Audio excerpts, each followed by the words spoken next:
Hello मेरे सभी प्यारे विद्यार्थियों, आप सभी का फिर से एक बार स्वागत है हमारे YouTube चैनल पाठशाला सर्च में। तो आइए आज हम देखने वाले हैं प्रैक्टिस सेट का पार्ट 2। तो अभी तक हमने ये आपका क्वेश्चन नंबर 1 और क्वेश्चन नंबर 2 ये दोनों कर लिया था। आज हम लोग देखेंगे क्वेश्चन नंबर 2 में क्वेश्चन नंबर 2 से लेकर क्वेश्चन नंबर 6 तक, मतलब क्वेश्चन नंबर 2 से 6 तक क्या देखने वाले हैं, लघु उत्तरीय प्रश्न, जो कि क्या है, प्रत्येक के लिए कितना अंक है, 2 अंक के क्वेश्चन है। तो चलिए इसको बनाना स्टार्ट करते हैं। तो हमारे पास क्या लिखा हुआ है, बहुपद x square minus 5x plus 4x का गुणनखंड कीजिए। तो इसमें सिंपल आपको क्या करना है, गुणनखंड करना है। ठीक है, तो गुणनखंड करने से पहले आपको पता होना चाहिए कि, चलो मैं बताता हूँ, डायरेक्ट आपको समझ में आएगा।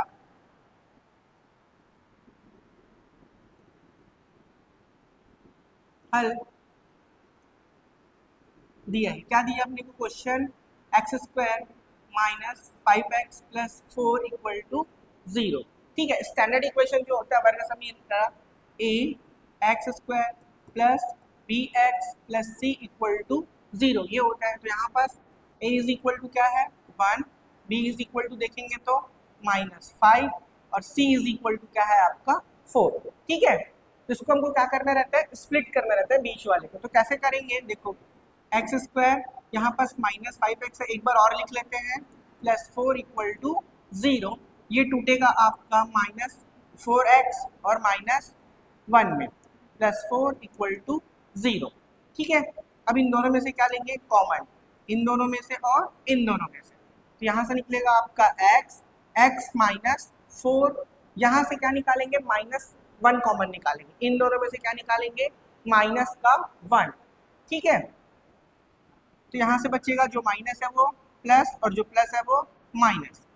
और अगर नहीं निकालेंगे तो ये जो x माइनस 4 है वो क्या आएगा, प्लस में आएगा। ठीक है, अब इन दोनों को देखो कॉमन है, x माइनस 4 और यहाँ से x माइनस 1, ये रहा आपका सिंपल सा आंसर। आपको इतना ही पेपर में बनाना है। ठीक है, थोड़ा सा और देखते हैं कि ये -5 टूटा कैसे। ठीक है, तो जो क्या है आपका b, जो है आपका b, चाहे आप इसको जोड़ो और घटाओ, b का b रहना चाहिए। दूसरी बात, a और c का मल्टीप्लाई p इंटू क्यू के मल्टीप्लाई के क्या होना चाहिए, बराबर। ये चीज आप याद रख लो, b और c यहाँ से आपको पता चल जाएगा। तो ध्यान से देखो, हमारे पास क्या है, -5 है, हमारे पास क्या है -5। तो हमने किसमें स्प्लिट किया, -4 प्लस -1 में। ठीक है, और -4 इंटू -1 करने से मल्टीप्लाई कितना है, 4 1 सा 4। ठीक, 4 1 का 4, देखो 4 आ रहा है, a इंटू सी के बराबर, और -4 -1 को ऐड करने से कितना आ रहा है, -5। ठीक, आई होप आपको समझ में आया होगा। अगर कोई भी डाउट है तो आप कमेंट कर सकते हैं। चलिए नेक्स्ट क्वेश्चन की ओर चलते हैं। तो क्वेश्चन नंबर 3 हमारे पास है, 4x और 6x का समांतर माध्य ज्ञात कीजिए। बड़ा सिंपल क्वेश्चन है। ठीक है, तो यहाँ पास डायरेक्टली इसको बनाना चालू करते हैं हम लोग। हल लिखेंगे, यहाँ पे दिया है, तो क्या दिया हमको, माना कि a बराबर 4x और b इज इक्वल टू हो जाएगा आपका 6x। समझ में आ गया, एक वैल्यू आपका a है और एक वैल्यू आपका क्या है, b है। तो यहाँ पे लिखेंगे समांतर माध्य। तो सिंपल सी बात होगा, a plus B upon 2, a और b और दोनों को 2 से भाग देना है।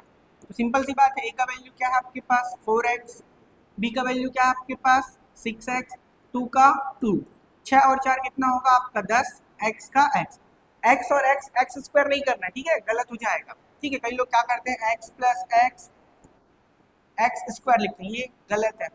x प्लस x ये कितना होगा 2x। तो वैसे ही 4 और ये 6 मिला के कितना होगा 10x। चलो ये 2 का 2, अब इसको डिवाइड करेंगे तो कितनी बार जाएगा 5 टाइम, और x का x। तो ये रहा आपका इस क्वेश्चन का सिंपल सा आंसर। इस क्वेश्चन को थोड़ा ध्यान से देखना।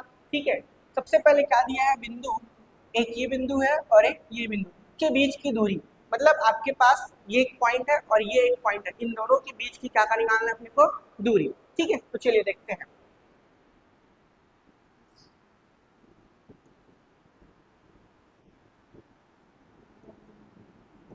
दिया है। क्या दिया है?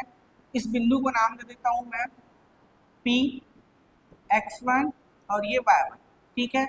इस बिंदु को नाम दे देता हूं मैं Q, इसको ले लिया x2 और y2। x1 y1 x2 y2 क्यों लिए? क्योंकि जब भी कोई बिंदु रहता है, ठीक है, जैसे कि मान के चलो कोई बिंदु है तो x और y के टर्म में रहता है, ठीक है, तो दो बिंदु है इसलिए x1 y1 और x2 y2। अब आगे देखते हैं, इसका वैल्यू क्या दिया है?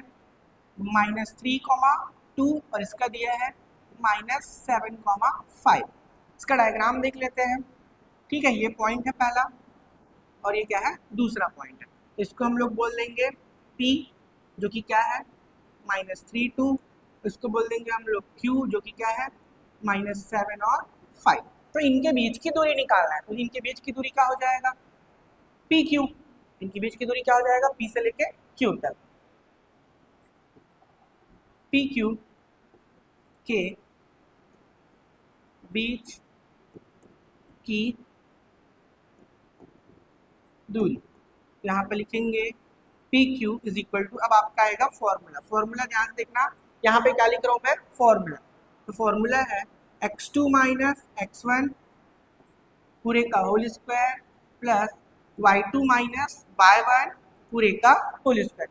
अब बन गया पूरा क्वेश्चन, बस आपको वैल्यू पुट करना है, ठीक है। चलो x2 कौन होगा? ये x2 है, -7 माइनस का माइनस। अब x1 का वैल्यू क्या है? -3, तो यहाँ पे ब्रैकेट लगा लेंगे -3 और यहाँ पे बड़ा ब्रैकेट पूरे का स्क्वायर। एक बार और देख लो, x2 का वैल्यू -7, फिर उसके बाद फॉर्मूले का माइनस, फिर उसके बाद x1 का वैल्यू क्या है? -3 पूरे का स्क्वायर। y2 क्या है आपका? 5, y1 का वैल्यू क्या है? 2, ये रहा आपका स्क्वायर।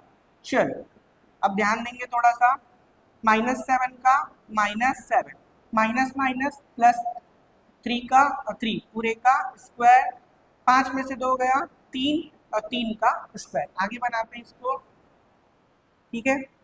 यहाँ पास है आपका PQ। चलो 7 में से 3 गया, तो 7 में से 3 गया तो कितना बचेगा आपका?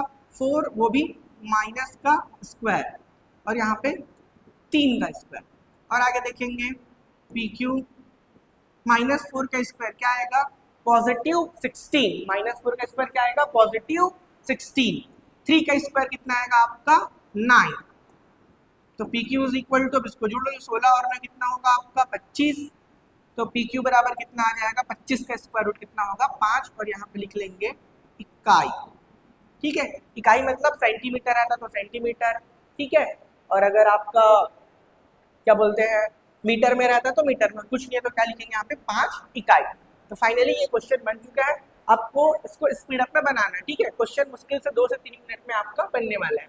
तो आपको P दिया हुआ था, Q दिया हुआ था, इन दोनों के बीच की दूरी इस तरीके से निकाल लेंगे। Formula x2 minus x1 y2 minus y1, उसको बस आप याद रख लेना, ठीक है। एक बार अलग से लिख दो यहाँ पे, x2 माइनस x1 पूरे का whole square, y2 minus y1 पूरे का होल स्क्वायर, और इसमें क्या लगेगा? अंडर रूट, ठीक। ये आपको समझ में आना चाहिए। चलिए अगले क्वेश्चन की ओर चलते हैं। क्वेश्चन नंबर 5, ये भी उसी चैप्टर से मिलता जुलता है, ठीक है। क्या लिखा है?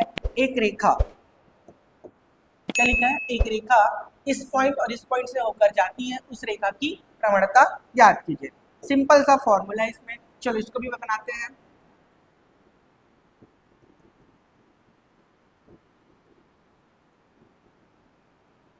ठीक है, हल दिया हुआ है, तो क्या दिया हुआ है यहाँ पे लिख लेते हैं P x1 y1 Q x2 y2। Value है आपका 3,7 और यहाँ पर है 6,8। तो कोई रेखा है, रेखा मतलब एक लाइन है जो इन दोनों पॉइंट से होकर जाती है। मतलब सीधी सी बात है, ये एक लाइन है मान के चलो, इसमें कहीं ना कहीं P है और कहीं ना कहीं क्या है? Q है। ये रहा P 3,7, ये रहा Q 6,8, दोनों से होकर जाती है, ठीक है। तो क्या बोल रहा है? उस रेखा की प्रवणता, तो यहाँ पे लिख लेते हैं PQ रेखा की प्रवणता। इसका सिंपल सा फॉर्मूला है कि अगर आपके पास दो पॉइंट हो तो y2 minus y1 x2 minus x1। इस फॉर्मूले को आप नहीं भूलने वाले, ठीक है। y2 minus y1 x2 minus x1। चलो तो y2 का वैल्यू यहाँ से देखो, y2 ये है 8 माइनस y1 कितना है आपका 7, x2 कितना है आपके पास 6, x1 कितना है आपके पास 3। हमने क्या किया है यहाँ पास वैल्यू को पुट किया है, ठीक है, सिर्फ मान को रखा है हमने। अब बना लो इसको, 8 में से 7 गया तो बचेगा 1, 6 में से 3 गया तो 1/3 क्या है, इस रेखा की प्रवणता है, ठीक है। आई होप आपको समझ में आया होगा, ठीक है। सिंपल सा formula y2 minus y1 x2 minus x1, इसी को बस आपको ध्यान में रखना है। चलिए अगले क्वेश्चन की ओर चलते। तो आज का ये हमारा क्या है, 2 मार्क्स वाला लास्ट क्वेश्चन है। वैसे तो ये क्वेश्चन बहुत सिंपल और इजी भी है, ठीक है। देखो क्या दिया है, निम्नलिखित आंकड़ों की बहुलक, क्या लिखा है, बहुलक ज्ञात कीजिए। मतलब ये आपको डेटा दिया हुआ है, तो इस डेटा में जो सबसे ज्यादा बार आया होगा वही क्या होगा, आंसर। तो देख लें यहाँ पर 102 कितनी बार आया है, 1 2 3 4। तो देखने से ही पता चल जा रहा है कि इसका आंसर क्या होगा, 102। तो देखते हैं इसको लिखना कैसे है पेपर में। चलो, क्योंकि आपको पेपर में तो लिखने का मार्क्स मिलेगा, ठीक है। तो यहाँ पे लिखेंगे आंकड़ों को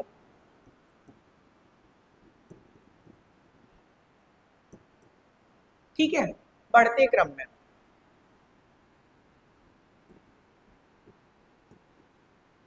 बढ़ते क्रम में लिखने पर, ठीक है, बढ़ते क्रम में या फिर आरोही क्रम में लिखने पर। तो सबसे पहले क्या आ जाएगा, 101, इसके बाद और है क्या 101, इसके बाद ये हो गया खत्म, ये भी हो गया खत्म। इसके बाद 102, 102, 102 कितनी बार, 1 2 3 4, ये भी खत्म, ये भी खत्म, ये भी खत्म, ये भी खत्म। उसके बाद बचा 103 और ये बचा 103। तो यहाँ पर अब देखने से ही पता चल रहा है आपको, ठीक है, जो आपका 101 है, ठीक, 101 कितनी बार आया है, 2 बार, ठीक है। इसके बाद आपका 102, ये कितनी बार आया है, 1 2 3 4 बार, ये हो गया आपका 4 बार। इसके बाद 103, 103 कितनी बार आया है, 2 बार। तो जो सबसे ज्यादा बार आया कौन आया है, 4 बार। आपको टिक नहीं करना है, ठीक है। तो यहाँ पे लिख सकते हैं हम लोग 102 सर्वाधिक, ठीक है, अर्थात कितनी बार, 4 बार।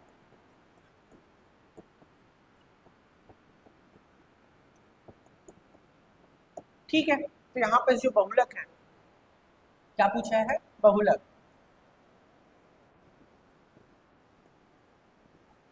तो बहुलक में आपका आंसर आ जाएगा क्या, 102, ठीक। तो आप सभी को सिंपल सा क्वेश्चन समझ में आ गया होगा कि इस तरीके से आपको पेपर में इसको लिखना है, फिर आपके पास 2 मार्क्स कंफर्म। तो आज के वीडियो में इतना ही, मिलते हैं अगले वीडियो में, तब तक के लिए थैंक यू, अलविदा, जय हिंद।